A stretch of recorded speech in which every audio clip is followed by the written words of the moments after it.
Welcome to the program. Now, the UN Arab League envoy to Syria, Lakhdar Brahimi, says there's evidence suggesting that some kind of chemical substance was used in an attack near Damascus a week ago, but that there is no proof that the Assad government is responsible. Such an assault in itself could be enough for the U.S. and its allies to launch a military offensive against the war-torn country, despite warnings from Russia and the UN. RT's Sean Thomas reports. Lakhdar Brahimi, who is the UN envoy and the Arab League envoy on the situation in Syria, spoke in Geneva on Wednesday saying that any military action in the world should be carried out only with the UN Security Council's sanction, as stipulated by international law. Very clear and direct in his message. He did say that evidence suggests that some chemical substance was used, killing hundreds in Syria, but that they did not, on the ground, examine any proof that shows that it was the Syrian government behind those chemical weapons attacks. And of course, one thing that has been reiterated time and again is that this team that is in Syria from the UN, they're to determine if chemical weapons were used but not assign blame. It certainly has been a very busy week in the United States with momentum shifting towards the idea of a military intervention. Obama has made at least 88 phone calls to world leaders about the subject of Syria. Two of those have been to David Cameron, the Prime Minister of the UK. He has looked at evidence and he's looked at ways that the military can respond. Chuck Hagel, who is the Secretary of Defense for the United States, has said that the military is ready and the Pentagon is ready to react as soon as Obama gives the order for some sort of an intervention. But Jay Carney, who is the spokesperson for the White House, had a press conference and outlined very clearly what the United States position is. Let's listen to what he had to say. The deliberations that are taking place now and the options that are being considered by the President and his national security team are not around the question of whether or not chemical weapons were used in Syria on a significant scale, causing mass death and injury. It is not around the question of whether or not the Syrian regime is responsible. It's around the question of what is the appropriate response to this clear violation of international norms. Now, the Russian side of things, there has been a phone call between Sergei Lavrov, the foreign minister here in Russia, and John Kerry in the United States.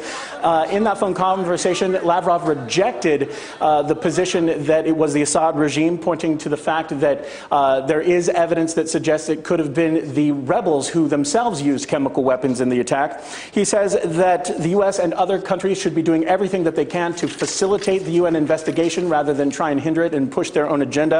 He's also alarmed at different nations' attempts to destabilize the peace process and the diplomatic solution, and specifically referring to the Geneva II talks that were being pushed by the U.S. and by the Russian government jointly.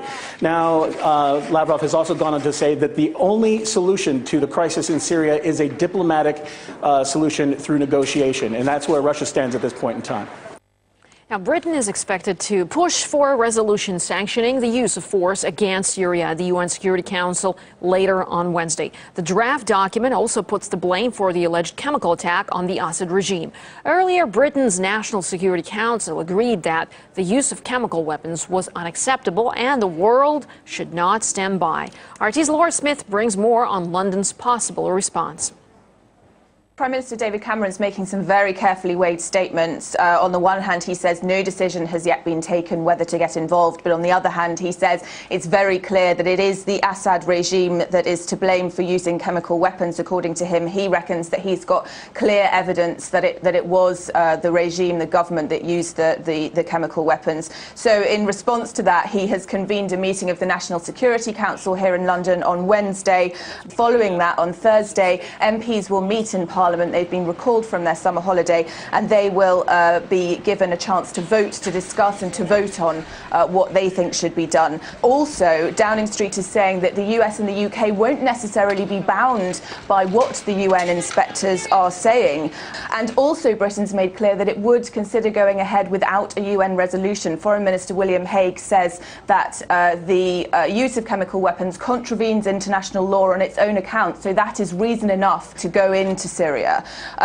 Downing Street has confirmed that British forces are ramping up in preparation for a possible military strike. In line with that, we've heard reports from Cyprus, which has a UK base that's about 100 miles from the coast of Syria, so very close, ideally positioned. People there are saying that warplanes and military transporters have started to arrive.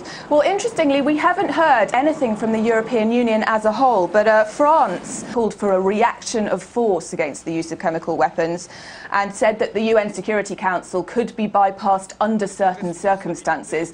Turkey, obviously a key regional player, agrees with that. The rest of the European countries slightly less gung-ho about it. Germany says that intervention is needed if the use of chemical weapons is proven, but it isn't keen to go ahead without a UN mandate. Similarly, Italy and Norway would not be keen to go ahead without a UN mandate. But in the region, the Arab League thinks that it was Assad that made this attack, but that it's not happy to intervene in any way. But it remains to be seen how much this effort can be led by Britain, the US and France, and it looks like it's seriously ramping up. Well, the threat of a military strike in Syria is already causing a stir in Israel. The Israeli government has reportedly ordered a limited call-up of reservists to face a potential response to attack from Syrian forces. Let's bring in now journalist and researcher Adi Schwartz in Tel Aviv.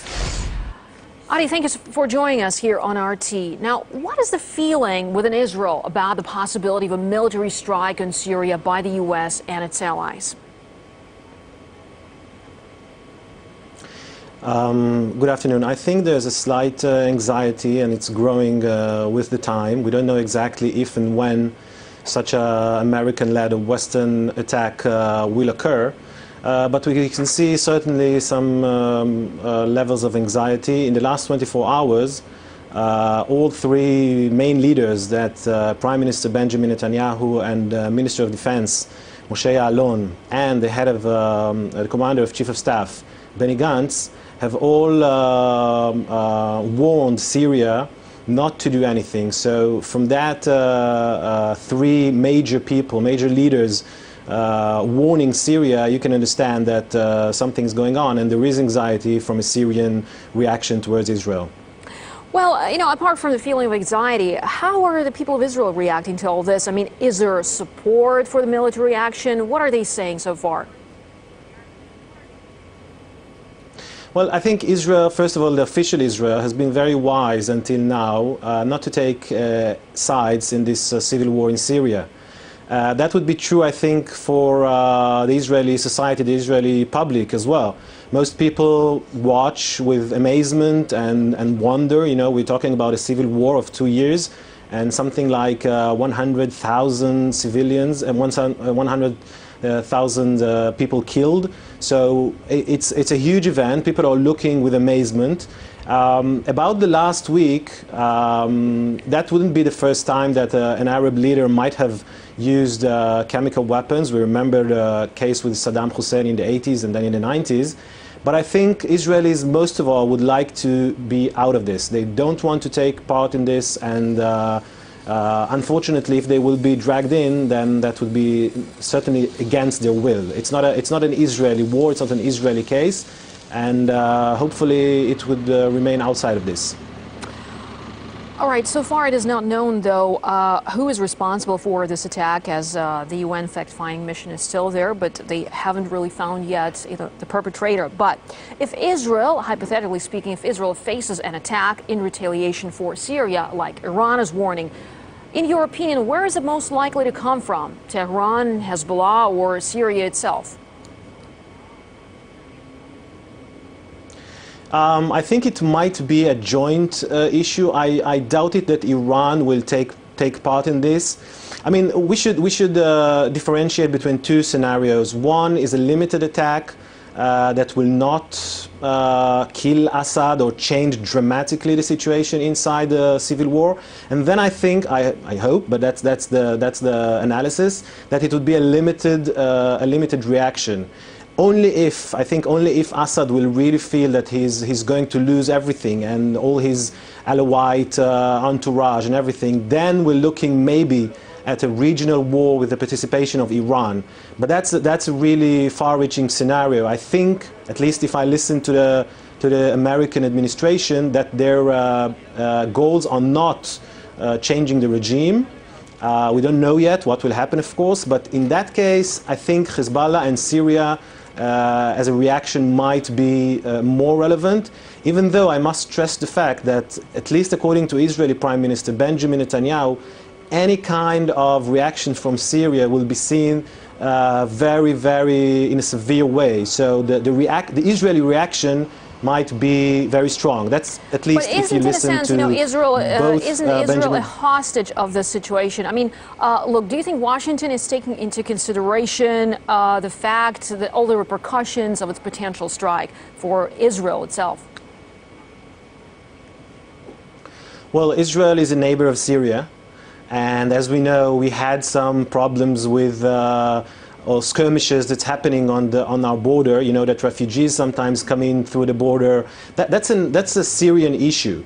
Israel did not want, and I think still doesn't want, to be part of it. The issues between the international community and Syria should be sorted out, I think, without Israel in this case. And Israel should just keep its borders and its citizens safe. All right, journalist and researcher Adi Schwartz, live from Tel Aviv. Thank you very much. Washington and London's push for military intervention has taken its toll on the financial world. The threats have spurred oil and gold prices, while investors have rushed to pull their money from stock markets. RT's Katie Pilbeam looks at how the rhetoric has affected the world economy. Bombs, they aren't falling yet on Syria, but global financial damage is already being done. Now, gold is what people usually turn to in these uncertain times, and that rush is very much being felt in earnest here. We've got the billion up $40 an ounce just over the last 2 days alone. Oil prices are surging to their highest level since 2011. That's over concerns that American and British an attack on Syria will bring about serious consequences and threaten global supplies. Now, the Middle East as a whole accounts for over a third of all oil production and holds even more reserves. Now, leading bank Societe Generale has said that a US-led attack on Syria could see the price of oil spike to $150 per barrel. Such a level could have a disastrous impact on the global economy, already challenged by stalling growth, debt and ongoing recessions as well. Now, sanctions have also severely restricted oil exports from Syria already, so the economic situation there could get even worse as the violence continues. Our stock markets are witnessing a sell-off too. We've got equity markets in the Middle East leading the cash exodus. Neighbouring Turkey has also taken an economic beating as stocks plunge 3%. Now, even more worryingly, this is all happening before the attack has even begun. So most likely more bad news if it does indeed go ahead. Now, this time, Washington claims that al-Assad has crossed the red line and that it has undeniable evidence the Syrian regime was behind the chemical attack. But 10 years ago, it also claimed it had evidence Saddam Hussein was hiding weapons of mass destruction in Iraq, though that later turned out to be false. RT's Ganesh Chikan looks at the means the White House has been using to pave the way for its military interventions. Before every U.S. intervention in the last 15 years, there was a hype of lies, misinformation, and discrepancies. But every time, Washington would present its case for war as the ultimate truth, leading people to believe that waging war was the only way to peace. As the U.S. is preparing an attack on Syria, striking similarities can be found in how Washington makes its case for intervention. The material I will present comes from a variety of sources. Some are U.S. sources and some are those of other countries. We have additional information about this attack, and that information is being compiled and reviewed together with our partners, and we will provide that information in the days ahead. Some of the sources are technical, such as intercepted telephone conversations and photos taken by satellites. What have we learned about the actual proof the White House claims it has on Syria's use of chemical weapons?